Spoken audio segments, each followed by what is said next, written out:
Back in my day, tournaments used to run for 6 hours on shadow PCs on Parsec. Now people want to run it for 2 hours. Get the f out of here. back in my day, tournaments ran for 4 hours on delay-based netcode. Yeah, I'm saying, man. Nah, Now man. Ziggy 4A gatekeeping you from top 8. You didn't have to I'm worry about saying, Shadow man. Naoto. You had to worry about that. Yeah, just Midazuki players just mashing the A button. Super broken. Hello, everyone, and welcome back to the PersonaCast. We are on episode 2 right now, and today's topic we are going to be talking about the revival of the Persona 4 Arena community. And with me today, I have the founder of the Persona Fight Club Discord, Chris, with me. Hey, what's up, everybody? So, Chris, go ahead. right, Chris is going to be with us for this little bit of an interview, so we just want to get to know him a little bit for those that don't know him. And we're gonna go open up the discussion for general stuff later into this this video. So yeah, Chris, if you want to give a little introduction about yourself. Okay, what's up, everybody? I'm Chris, the owner of the Persona Fight Club Discord. Been playing the game for around 2 to 3-ish years right now. I'm pretty sure it's like 2 years at this point.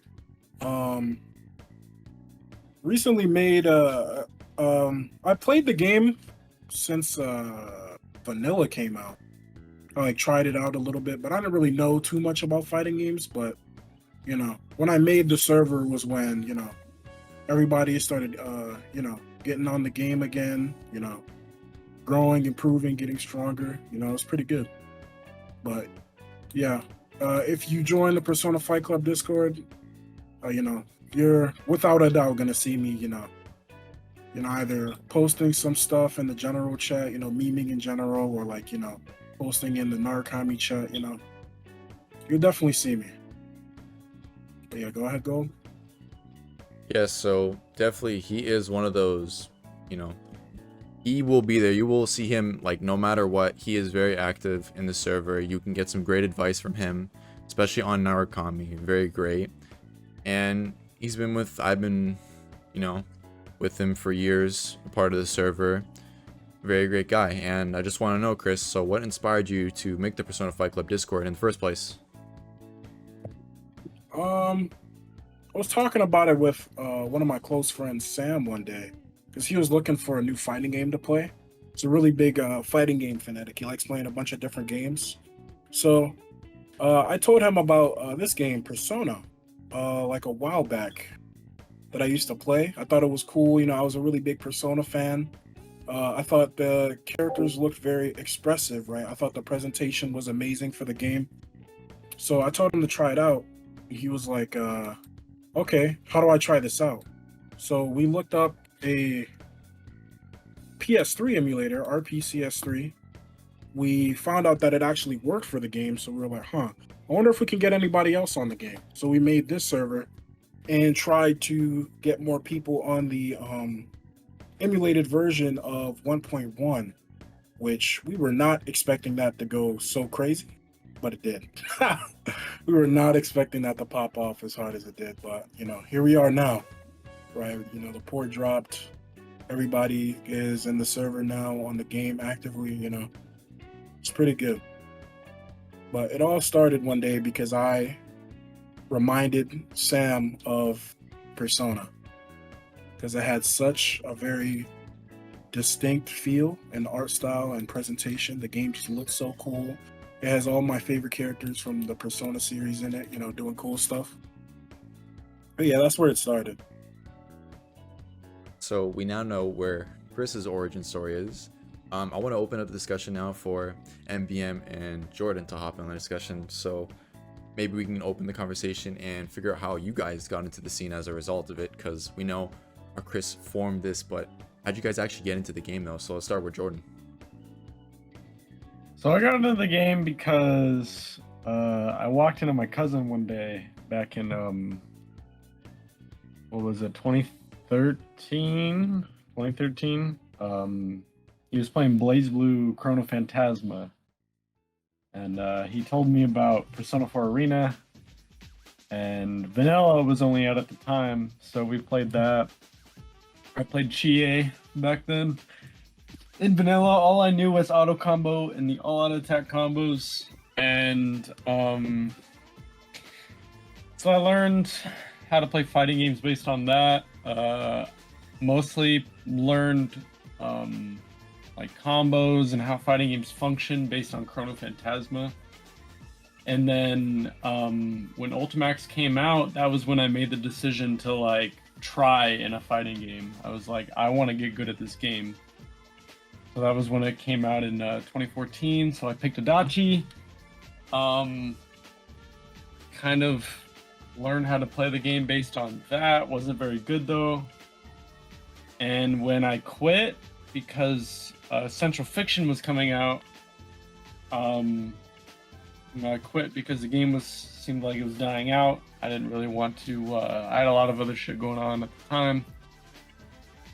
But I said, well, if a port ever came out, if Persona 4 Arena ever came back, I'll come back to the game.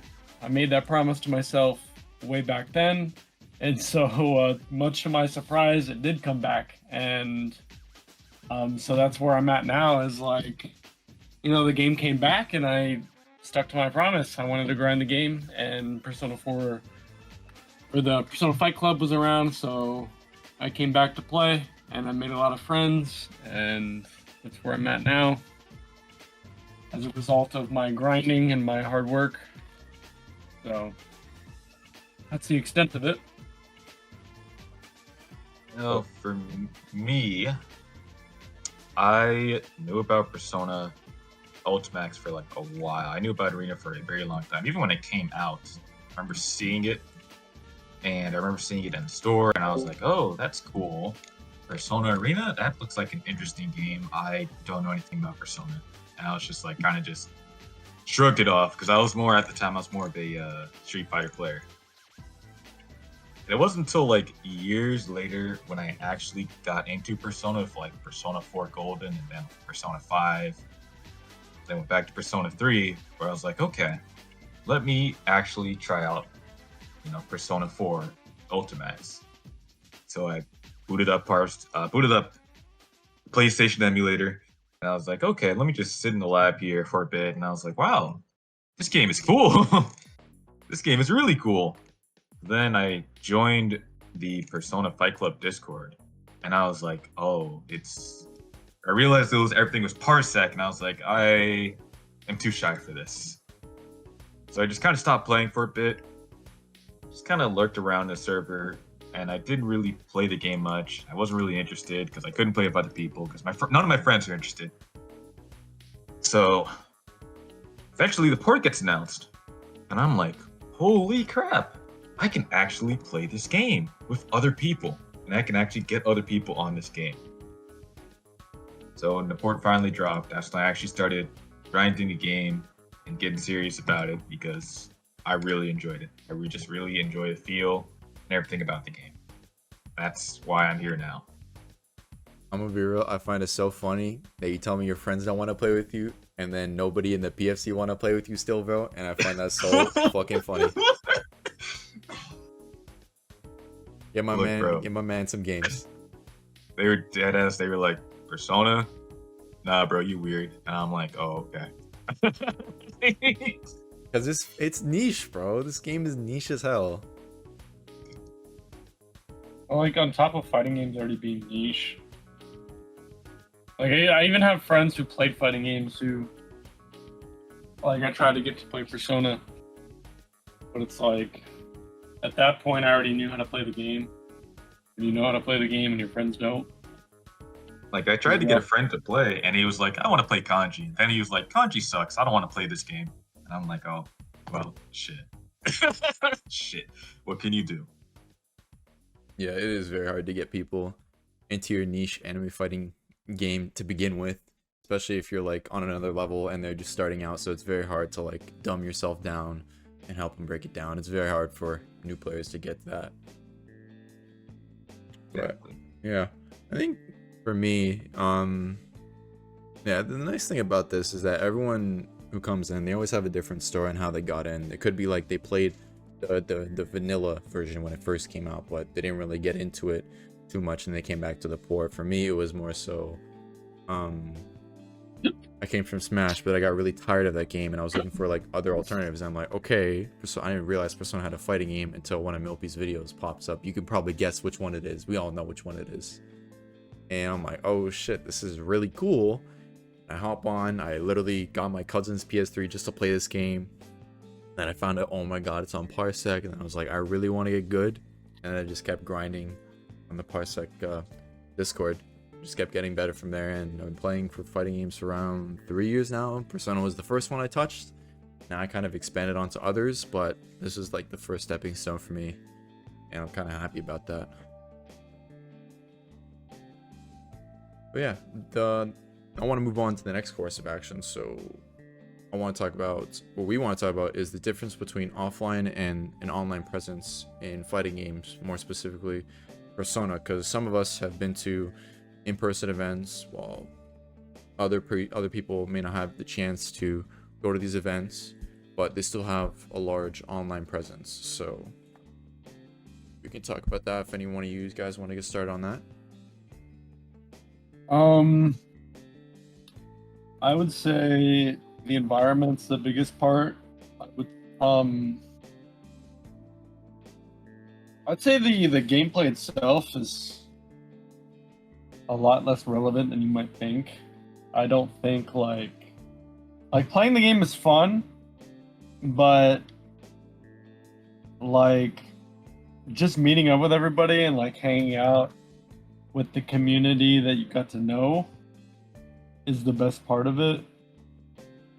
Like, I love playing the game offline. That's cool. Like, I'm honestly not used to playing the game offline because, I'm a net play warrior. I know a lot of us are net play warriors, but that's the nature of it. But like, just being able to play the game offline, like being next to somebody while you play is a lot different. It's a different feeling than just playing online against somebody.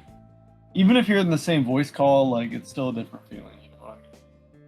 Yeah, for sure. It makes full sense. Like, I feel like when you're next to someone or, with a call with them, you can't really say too much things about that. Especially like you're in person, it's like, if you mess up something, that's on you. You can't really put any Johns on like, okay, it was the monitor. Okay, they ate my input. You can't really eat those things, but it's still a great experience overall. And I feel like it's more like positive towards, everybody in in-person events compared to online. Right. Like, I'm less likely to feel tilted after a set when I play offline, no matter who it is. For sure. I think, to be honest, like for me, so around the time when I was going to Frosty's, I was kind of like waning away from the game. So when I went to Frosty's, I was kind of like, oh, I'm just gonna probably play, go home, etc., etc. But offline is like a completely like different experience overall than online. It's like just seeing people and just talking to them in person is extremely nice. It is wonderful. Like, I don't know, like you and Jordan are like wonderful people in real life. Y'all are like joys to talk to. Dude, I'm a dickhead online. I appreciate that. I am a different person online. I won't lie. Like, just kind of chilling and just playing with certain people, like even Axis, Kid, etc. It really brings up your mood, and it makes you doesn't really make you see them differently, but you're just closer with them. So even like coming back to online, it's kind of like, hey, it brings you closer to people. Makes the community a bit more tighter. You feel me? I think we're all a little autistic, so when we're online, it's a little different. We got some choice words, and we see some certain characters that shall not be named. Wanker. Wanker. Chris, like, I ain't even worried about Aegis. I fought Sakura no Moria, so I called off work today. I fought Sakura no Moria this morning. I had fun. Really? I had fun. I really did. Like, I felt like I was actually playing the game, and like. Did you beat his ass? I beat his ass a little bit. He beat my ass a little bit, but we beat each other's ass, and like, I don't know. I thought it was fun. I don't know, cause like, I think this is in general, but like sometimes you don't play to your fullest. Like when I come home from a 12-hour shift, I'm not playing like I just called into work this morning and it's raining outside. Like I'm playing a little differently when I got that vibe going. And at least when I got that vibe going, like I'm really enjoying the game so much more. And I feel like fighting games, at least in general, are vibe based. And that's why I like offline as much as I do, is because it's impossible to feel like it's impossible to feel like you're not enjoying yourself. Yeah, you're going to see all your friends, you're hanging out with Yeah. everybody, like Yeah, because it's more than just playing the game. Exactly. Like you're playing the game in an environment where everybody talks about how awesome it is to play in that environment and being able to play offline. But at the end of the day, like, you know, you play your tournament and you go out for food with 30 people. It's a good time, you know? Exactly. I think even online, right? If it's just random people, it can be like very weird, right? So, because I remember when I started playing, when a port came out, and Chris and another person would just hop in my room, and they would just beat my ass for like an entire hour. They would just loop and beat my ass for an entire hour, and I remember I got so mad. I was like, "Holy crap! These random good players just come in, beat my ass, and then leave." And then I actually like looked in the PFC and I got to know these people like Chris and everything. And I was like, wow, now these are actually cool people. I like, why am I being mad? It's a person at the end of the day. And once you get to know people better, especially as a community, when you talk to people and you kind of learn how to beat their options, it's a liberating feeling. You feel me? for sure. That reminds me of the time where Atarax, he posted in one of the matchmaking channels, whoever is a naked black man on PC, GG's. But goes to show that, you know, strong players do have, you know, their composure. We're all gonna, at the end of the day, we're gonna say thanks for the games, GG's. Most of the time, not always.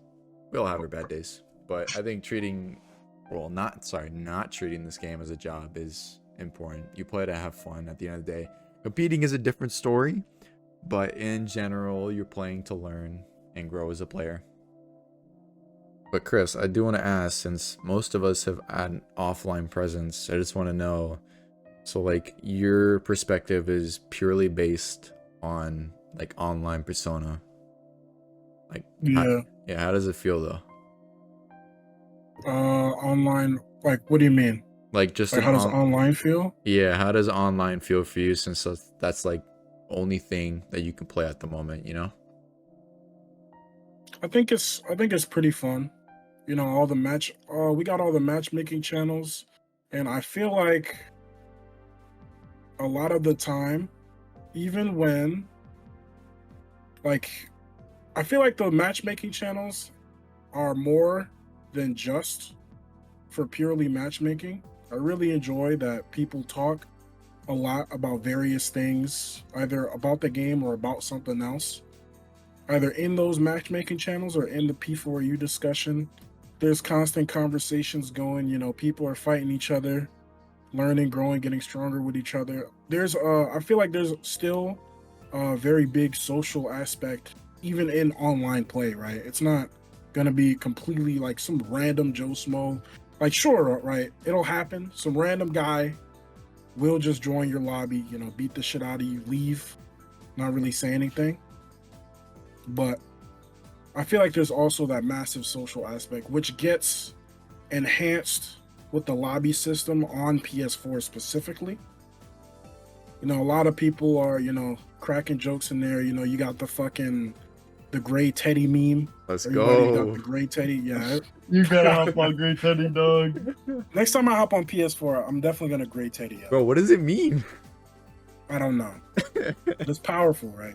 The gray Teddy army is powerful. But I'm positive the social aspect is way better offline, because you get to physically meet everyone, interact with everyone, right? Everyone's coming for the same thing to, enjoy the game, meet all the people they meet online, right? But I feel like for a lot of people, it starts online, right? And you can still meet a lot of really good friends in the community. So I think online, the state of online is in a pretty good spot at the moment, except for the fucking garbage ass PC port. But it is what it is. But yeah, that's my 2 cents on that one. Yeah, for sure. I think the one thing that the PFC does like miles better than any other like Discord fighting communities like Melty, BlazBlue, Uni. The one thing that stands out is that anytime you look at the Persona Fight Club, there's always people on VC no matter the fucking hour. And that kind of enhances the communication between the two. Besides just like walls of text where you can't tell if people are being sarcastic or not. Yeah, I definitely get you on that one. I failed to mention that one. That is oversight on my part. Yes. The very active VCs, I'm not sure if that's unique to us, because I've been in a couple of other, fighting game Discords like Guilty Gear, BlazBlue. They don't really have like the super active voice calls like we do. And I definitely think that's another like really big aspect that might be unique to our community that makes the online experience a lot better. For sure, people are doing whatever we're not just playing Persona, but we're playing Mario Party Region at that garbage. Yeah, the Platform occasional stream. streams, yeah. The Mario Party, it's pretty good, right? People can come in VC and have a good time no matter what. It doesn't have to be just Persona. I think that's really cool. Yeah, because at that point it's like we're not just play Persona, we're playing like as friends because it's fun at the end of the day. So that's a nice little aspect that we kind of have that I feel like not other Discords have. Sometimes it's fun. What? Sometimes the game's fun. Sometimes. Sometimes I want to blow my brains out, but that's Persona for you. That's the Persona experience. The game is pretty kusoge. So It is. There's a lot of broken shit in the game. There is. It just is what it is at that point. It's been there since vanilla, right? It's always going to be broken. So that's part of what makes Persona unique. Absolutely. I definitely agree. It definitely gives you that feel of... It definitely gives you that sense of danger. No matter how much of a lead you have on somebody, something crazy can happen. It's basically Guilty Gear Danger Time, but the entire time. Yeah, and I feel like that's part of the hype sometimes, because it's not the most hype to see a good character do what they're capable of, but when the opponent is able to pull through and really do something against that character, it's hype to see something like that.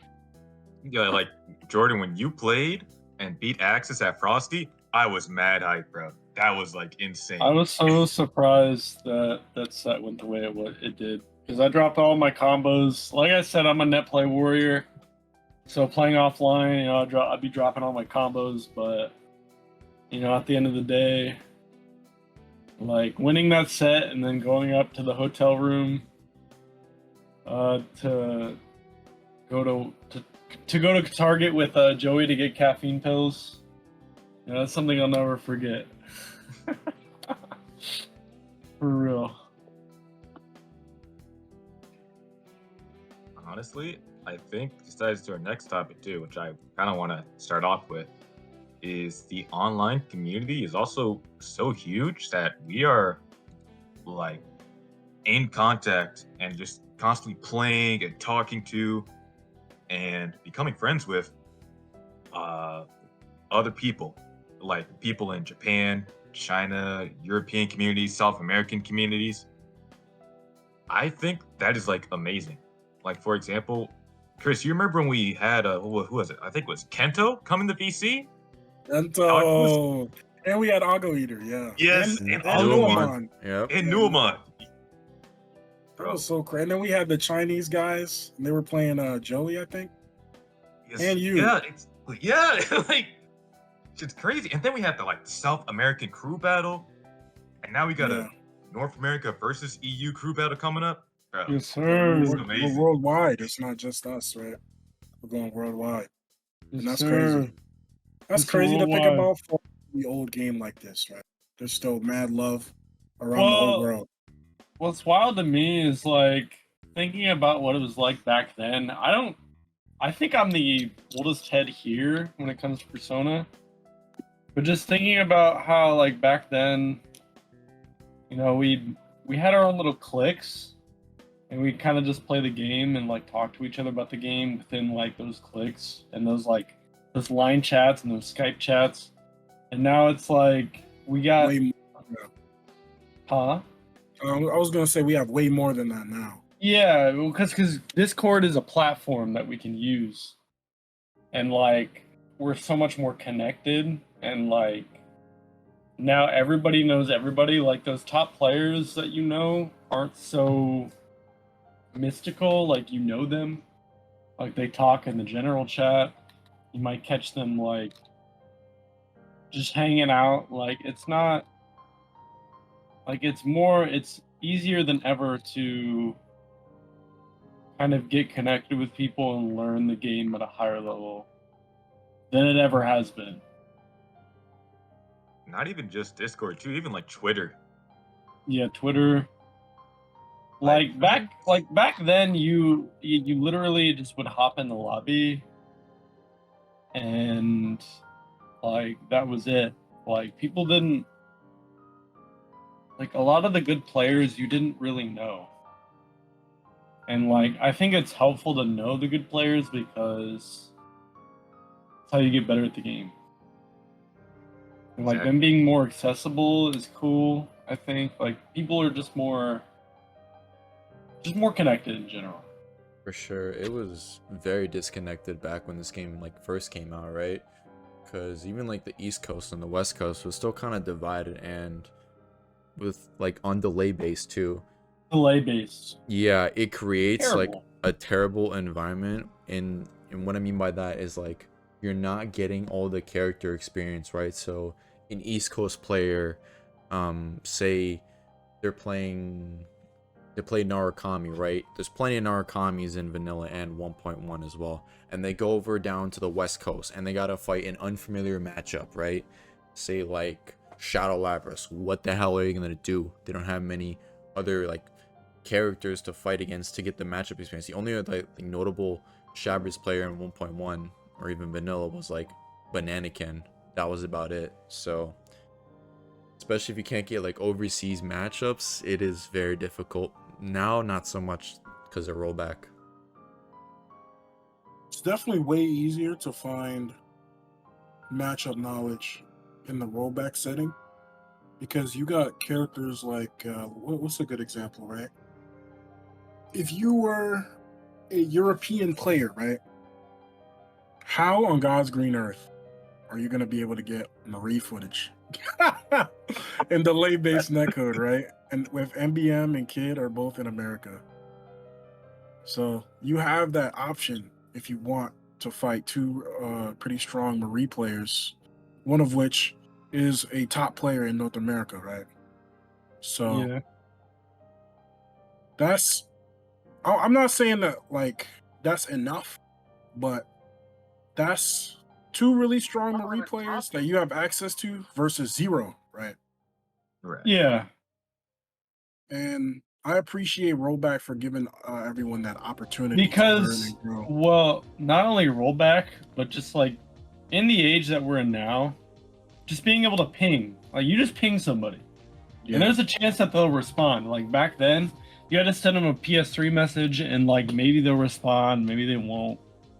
Or you just know somebody that may have contact with them or maybe not. Everything's more accessible nowadays. It's such a different time to be in. Yeah, I get you. For sure, because it relied on like the communication, and like 1.1 was like Skype group chats and like Dust Loop forums. That was the main way of communicating, and it is not as accessible as, you know, Discord is right now. It's like, imagine you want to get into a character and you look on Dust Loop, it's like, okay, there's no information. What the hell do I do? Nice thing about Discord, it's like it's all in one place where you can find everything.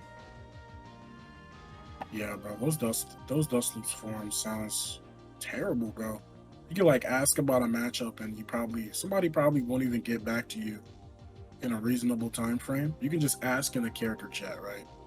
And if your character chat has a high level player, he'll probably tell you their thoughts on the matchup, some stuff you can lab out, this, that, and the third, right? Like most likely in that same day or in that same hour. So we have definitely come a long way in terms of resource management. Right. Even like overseas resources, right? Because I remember after my first attempt with Ken Rolly, right?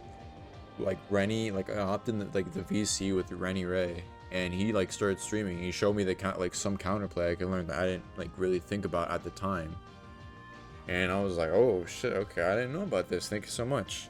And like Shira was in the voice chat just communicating this to me and explaining it. I'm like, okay, this makes sense. Even like if Shira wasn't there, like what he was streaming, it made sense to me at the time. So like the fact that he doesn't even need to talk to me, he can literally just show me and I can understand. It's like, damn, okay. Yeah. And then he straight up told me, he's immediate. like, yeah, it was I think immediate. that's cool. Like being able to communicate with people just through a game that don't even speak the same language as you, like it's kind of beautiful. Like you had the experience with Nekoze, right? When you were training for the Sheeta matchup. Training. Yeah, you could say that. I mean, Bro, what do you mean by I that, got bro? smoked. Okay, Dude, alright, I got alright. smoked. Okay, listen. I got... When you put it that way, it sounded like you're shit posting with Nekoze for a minute. I'm gonna be real. Nekoze taught me a lot of things. He told me a lot of things. But if I had to be honest, if I'm gonna be 100% honest with you, that whole period of time for like 2 months, from the point that the Sheeta matchup was scheduled and the point that it happened, just because of my work schedule and like a lot of other combinations of factors, I was not actually like playing the game. I was playing RuneScape the entire time. I got 99. I got 99 fletching in that whole period of time instead of playing the game. RuneScape monster. And like, I think Sheeta's just a player that not preparing for him made it impossible to do anything for it because he's such a strong player. Like, I think Minazaki's a really good character, and I don't think there's enough representation in North America to prove that. But I think that character is capable of a lot of bullshit. It's a very... really consistent damage, too. Very consistent damage. And at least for my character specifically, it's difficult to play defense against him without... overcommitting? Yes, in a way. So, like, he's very capable of, like, for example, you need to instant block certain things just to get your turn back.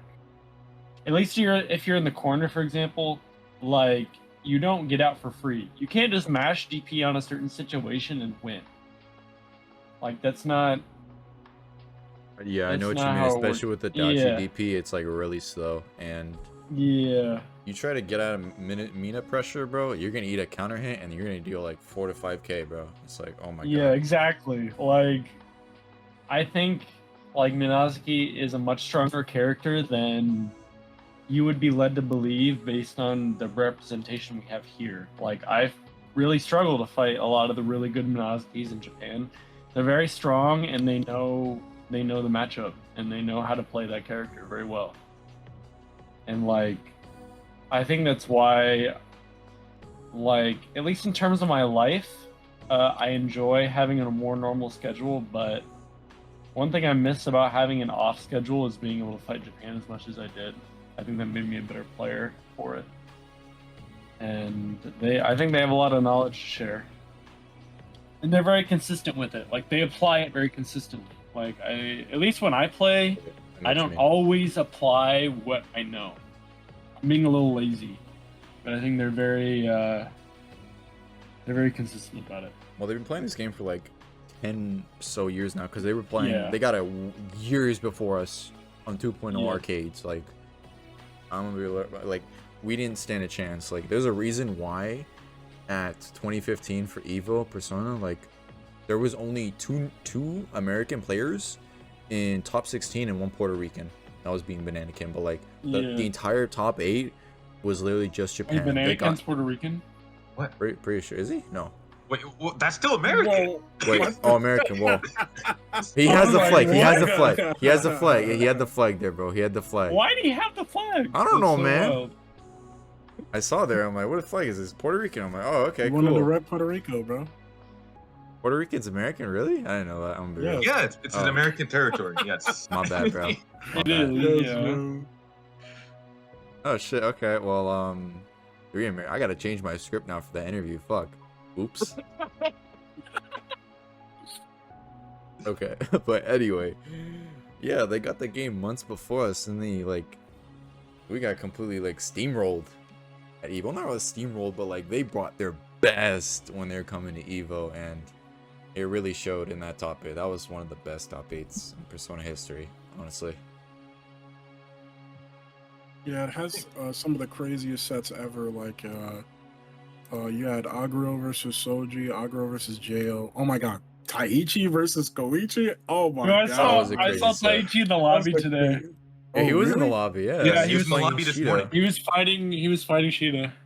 Oh, I was I getting smoked. like Sheeta left, and I immediately hopped on his cab. I'm like, bro, please play me, please. Did he play you? Did Like, he play you? no, he hopped off, and then he Oh. like wandered around for a little bit, and then he left the lobby. Apparently, he was back later on, but I had gotten off the game. Damn. I was kind of Uh, disappointed. That's I rare. wanted to fight him so bad. I know I would have gotten smoked because I'm already bad at the Margaret matchup, but I still wanted to fight him. Taichi's so crazy, dude. Well, He yeah. really is.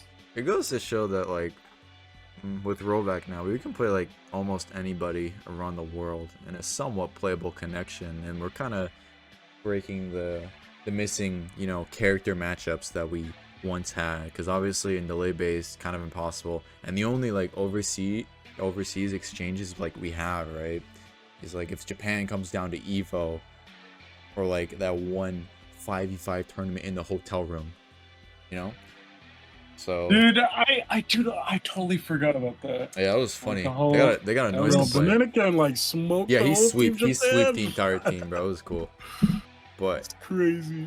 I mean, okay, because the older players experience that, right? They experience like overseas players coming into their territory, right? We might have to fight that soon, with Magaki and Otadori. We're gonna have to face that at Dude, Seotaku. Otadori smokes me. Okay. Don't worry, I got Magaki. I think this is a Love being good able to Magaki. this is a good bridge point to talk about. Like, we're kind of merging in the new versus old players, right? Because the old players, they gotta fight these overseas strong Japanese players. It's like, dude, I don't know a matchup against some of these characters. I don't know what to do. And it's like, now you're bringing over the best player in the world to Florida. Now we Well- gotta fight him in tournament. It's a combination. Like the character's really good, Mhm. so you already struggle with the matchup. But then the player's really good, so then you got to struggle with the player. Like, It's like both. I think that's what makes such a strong tournament player is like struggle with the character matchup itself and struggle with the player itself. If they're strong. Like, I think a good example of a player that's not playing a super strong character but is still really strong themselves is Joey. Like you'll worry about Joey, but it's not even like Teddy's not the strongest character, but Joey's playing him, so you got to worry about Teddy. Like how good you were at the Teddy matchup. Yeah. I think what's also really interesting is the difference in culture. So, JP and America play completely differently. Just throughout any game. Think of any game, Japan and America play completely differently. All regions play They differently. do. It They doesn't do. apply to just fighting games as well. It could be any type of shooter, MOBA, etc. So, with that being said, like, for example, my experience with Mayugi, right? He literally, I looked up to him. I was like, whoa, this dude is the GOAT. When I talked to him, he was like, whoa, you are so crazy at this game. I watched all of your footage and I learned so much from you. And I'm like, what? And then I told that to him and he was like, what? And we just both were like psyched out that we were mutual fans of each other. It's insane how different we play, but the things we can learn from each other is insane. And just the fact that we can do that now is really, really cool.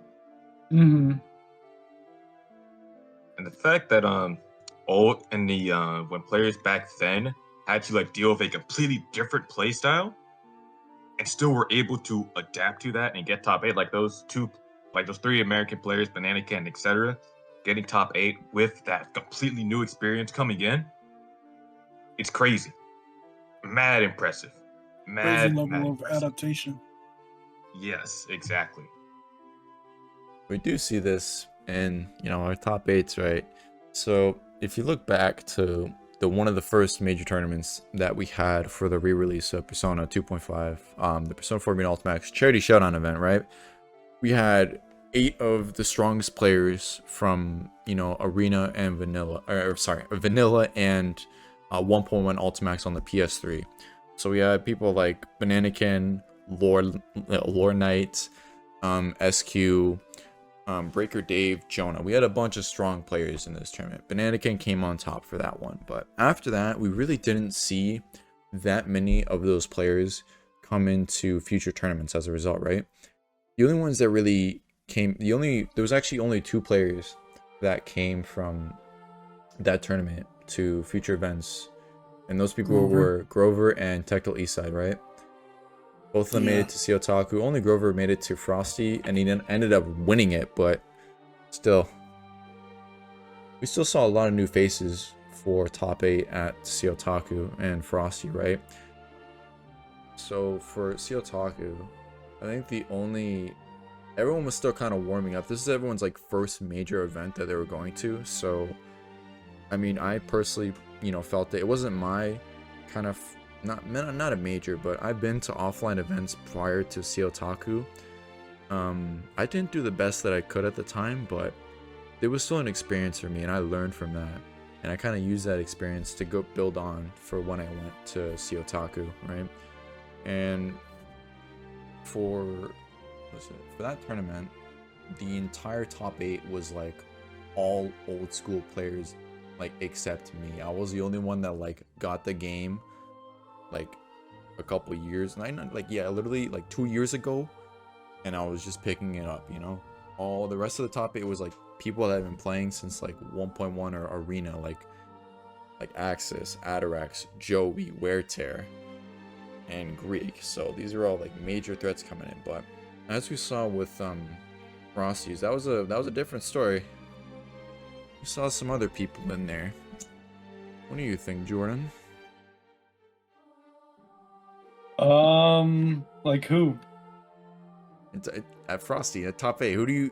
What kind of new faces, bro? I mean, we saw Naked Blackman, of course. We had a very hype match. It's one of my favorite matches that I played offline. Is me versus MBM. With me, even if I'm playing a tournament, like my goal is not exactly to win.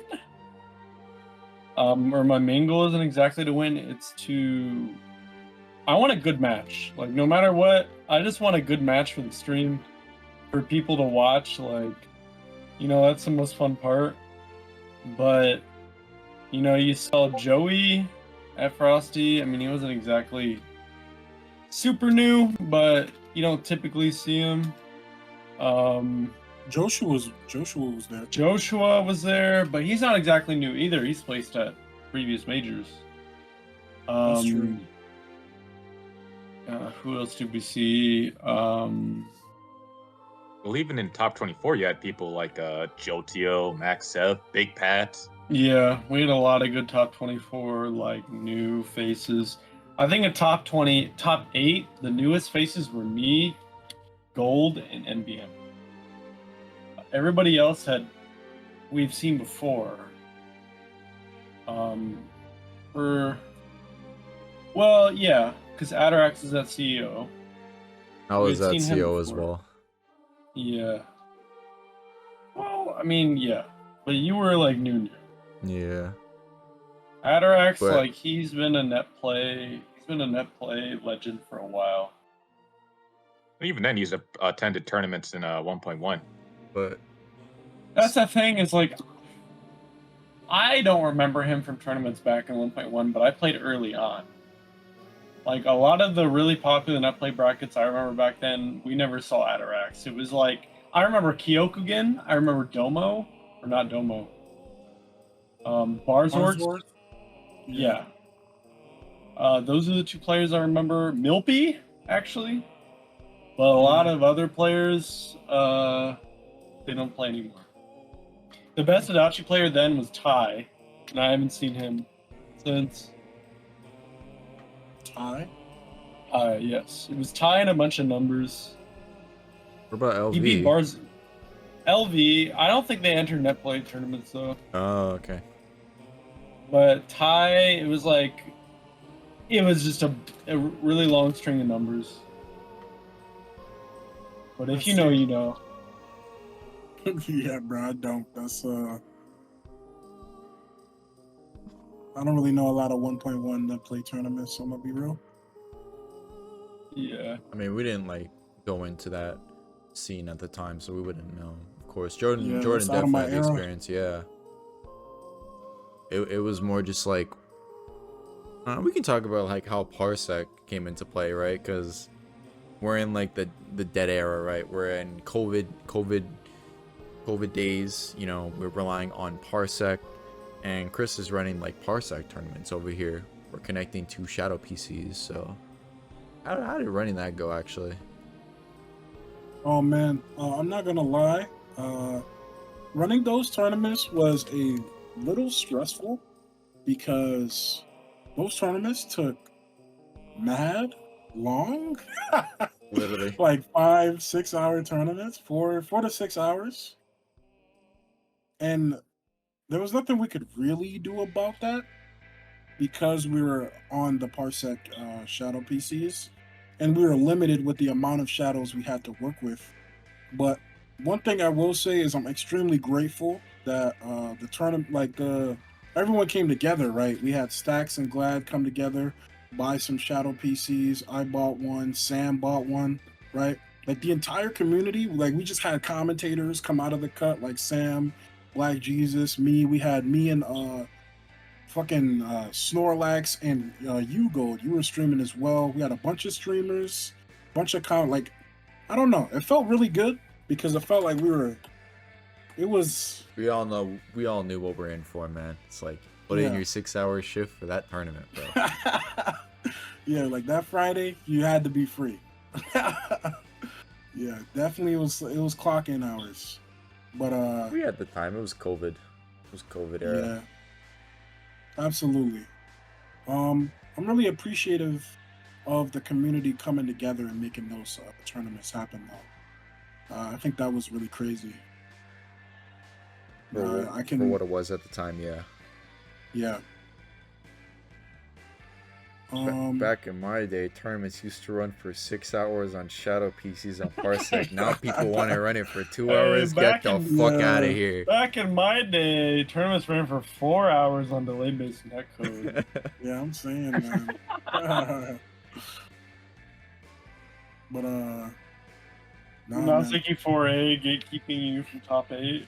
You didn't have to worry about saying, Shadow man. Naoto. You had to worry about that. Like, Like, Yeah, just Miyazuki players just mashing the A button. Super broken. But the scene was very different back then too. Like we didn't have Jordan or NBM. It was mostly like, Dedicated Gold. fans, yeah. Yeah, it was like the tournament, the really popular people in tournament, it was Gold, Vincent, Sev. CZ. Oh my god, CZ was like bro won like what was it, like 6, 7 tournaments in a row or some shit like that. Too It's like fucking so many, crazy. bro. Yeah, too many, man. You know how much money he took from us? The fuck, man. Yeah, so much money. Just straight up robbed everybody blind with Margaret on Parsec neck. Yeah, we had Sev as well. That was a really hype grand finals, the CZ versus Sev set. Yeah. I think if you haven't seen that one, you gotta watch that right now, bro. I don't care. Watch that. That is peak gameplay right there. That matchup was debatably like 7-3 for Margaret. Like that was a matchup in her favor. It was hard, and he managed to pull it out. Yeah, really, really, really crazy tournament. I'd say that is probably the highlight tournament of our Parsec, our whole Parsec career. Mm-hmm. But yeah, a lot of different faces from back then to here, which is good. Well, a lot of new people have come since the port, which is amazing. And very, very long tournaments. That's what I'll say. The differences between Parsec and right now. I think one thing that we always see with both like the new re-release and Parsec days, right? Like we always saw new people like entering the scene as a result and trying to learn the game, right? So we'll always see someone on the come up and then we'll try to help them out. Like honestly, I can't remember half the people's names sometimes, and I don't know who's on the come up right now. The only person I know is like Total, apparently, from what I'm hearing. But like I remember like No True Self too. I already know about them. I know they're cooking, so I'm talking about like newer people that I'm just hearing their name now, right? Because like I think the newest, like pun intended, newest rising star, it's got to be Total. Total's a very notable Mitsuru player right now, very up and coming. Yeah, like I have pretty high hopes for Total. Before that, we had like Karma, we had Hero, we had Bonch, we had Flood. Like all these people just come out of nowhere sometimes, Yeah. And I think that's really cool, right? And sometimes I feel like all it takes is for somebody to ignite that spark in someone. Because I remember when like Total was like a beginner and whatnot. I remember running into Total one time in net play, and then after the games he was like, "Oh, GG's and whatnot." I was like, "Oh yeah, man, GG's. I actually think you're really solid right now, right? I think if you keep at it, you'll be a crazy ass Mitsuru player." And I remember T-Lock telling them the same thing in both the Mitsuru chat and P4AU discussion. And I don't know. I'm not trying to say I'm taking credit for it, right? But it's like, the positive reinforcement definitely helps because it's happened to me before as well. Like I remember when back in the Parsec days, I really wanted to get good at Narukami because I was watching like Doza play in like really, really old tournaments hosted by Doza, Papaleo and them. I thought Doza was really cool, and he was teaching me stuff about Narukami with the combos and stuff. I thought he was really cool. I wanted to emulate that. So all it takes is that, positive reinforcement from either high-level players or even players in your skill level. You know what I mean? And I think that's really cool because the community definitely encourages that. What about Guymam, bro? Oh yeah, Guymam. Depends on how sober. It depends on how sober he is. Let's just set the record straight. Depends how sober he is. Absolutely. Guymam's definitely one of my goats. He's definitely taught me a lot about the game. Guymam and Axis. I'd say the two of those guys taught me the most about Persona as a whole and how to improve, this, that, and the third, reaching that upper tier, right? Graduating from, the mid-level intermediate player. I gotta say, it's gotta be those two guys. Even then, we don't see much of Axis and Guymam anymore, at least as much as we used to. So it's more so kind of putting the role to someone else to teach as a result. And I'm gonna be real, I don't know who else would come to mind for It's gotta be us. It's gotta be us, but I don't know who. Like, if I were to name 2 other specific people that can fill those kind of roles, I don't know. I'm gonna be real. Yeah. Because it's one thing to be really strong and really good at the game. It's another thing to really teach people. Really make people understand, hey, this is really good in this situation. You want to be doing this more with your character because this is the the game plan of the character. Like breaking stuff down in a really cohesive way so that beginners can understand what they should be doing with their character. There's not a lot of people that can really do that effectively. So I definitely think you're right. I'm not sure who would really fill that role at the moment, but I feel like for now it'd probably be up to us to really guide, the next generation of players how to get to that level. That's a good thing too, right? We're not just relying on 2 people to help us get better. It's more of a community effort, right? You don't have like one person to ask about something anymore. You have like multiple people to get their insight on. So I think that's maybe it doesn't have to be those 2 specific people. It can be a community as a whole coming together to help people out. Because I don't know, like MBM, like I would go to you, right? Because you played like everybody, dude, and like you've seen people when they were like at the beginning compared to like when they got better. I would like what comes to mind for me is like Flood. So I remember there's like a bunch of people who I played and just watched them like grow as players. I think Flood being one of them. I remember multiple times I was just giving him advice, being like, hey, if you want to play Yukari, you should, start converting more. You should start learning how to zone better, take advantage of, the space you have and the tools you have in order to make the opponent scared of you, etc., etc. And it's kind of hard to be a teacher, right? Because not everyone is going to be a teacher. It's hard. It's really, really difficult. But just overall, just when you see people, like when you just watch people take your advice and just apply it and like start growing, and you kind of be like, okay, I want to do this for more people. I want to lab this game more, and I want to actually study people and be like, hey, I'm going to I just started relearning myself just so I can teach people better. I just started relearning the game and re-watching footage and just trying to overall be a better teacher, just to educate the community better. I think that's what we need the most right now. Because as soon as like people like Axis or otherwise step away, who are they going to have? It's just good to be around and watch that. Yeah, I definitely agree. One really notable teacher that's around, for all the new age players, definitely Osagure. He's pretty good at teaching people. Dude, he's making funny them as understand shit. what Oh my god. Yeah. And he'll definitely let you know when you're fucking up, right? Why did you do this? But yeah, the more people that are, around to teach, the new guard is, the better and the stronger we'll be as a community. That just means more, potentially high level Persona players to like fight, and we can all grow together, right, as a community. I think that's a really beautiful thing.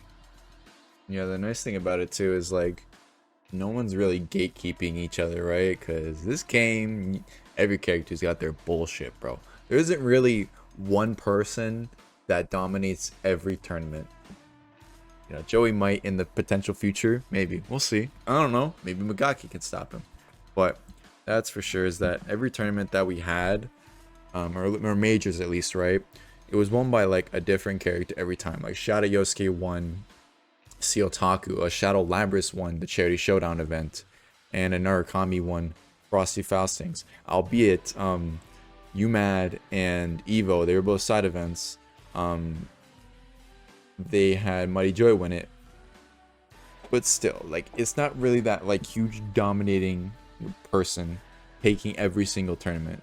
But Joey definitely might do it in the potential future, and I don't know if I'm ready for that. I'm gonna be real. Yeah, Joey's definitely a crazy strong player, you know, both in terms of fundamentals and in terms of character knowledge, right? He's extremely talented at Persona. He knows the game in and out. He knows Teddy in and out. And I feel like if you aren't just at that level, then it's going to be rough, right? Especially in a tournament setting. It's going to be real rough fighting Joey with no knowledge of, not no knowledge, but, you know, with limited knowledge of either Teddy or the game. You know, that's not somebody, that's not somebody you want to run into in bracket, I feel. Yeah, I could say that because I fucking have every single time. I've run into him personally. I'd definitely say the same about Atarax as well, right? If you don't know how to fight Liz at a fundamental level, you might just get crashed on really badly. The same with NBM, right? I feel like, I don't know. I think it's very vital for a lot of these newer players to understand not only the game as a whole, but understand matchups and how to fight certain characters. And I feel like that might be something they might struggle with later, because somewhere down the line, there might not be somebody that can help them with that. And they would have to figure that out on their own. That's and what I I'm have to do interested to sometimes. find out. Yeah. Like sometimes you don't have somebody that can tell you what you can do. You just have to find out. And we might see some plateaus, maybe not. But I think that would be cool for us to find out. It's a sign of like learning and growing as a player, for sure. But you know, the newer players that are coming up, they have left their mark like substantial, like on these online tournaments, right? Like all the players I listed before, like Hero, Blood, Arma, you know, etc. They all left their mark on these tournaments. And what I feel like we should also, you know, highlight is people that like didn't get top 8 at Seotaku or at Frosties, but they still like, they were proud of themselves for doing that, right? As I said before, we had like Sev and Big Pat making top 24 at Frosties, but like I think Seotaku, like Jordan, you were still on the come up, but you got 9th place. Like still really good. Vincent got 9th place as well. Jan got 9th place. Like these are all like strong players, made their mark on like their first tournament, like still doing like really well. Yeah.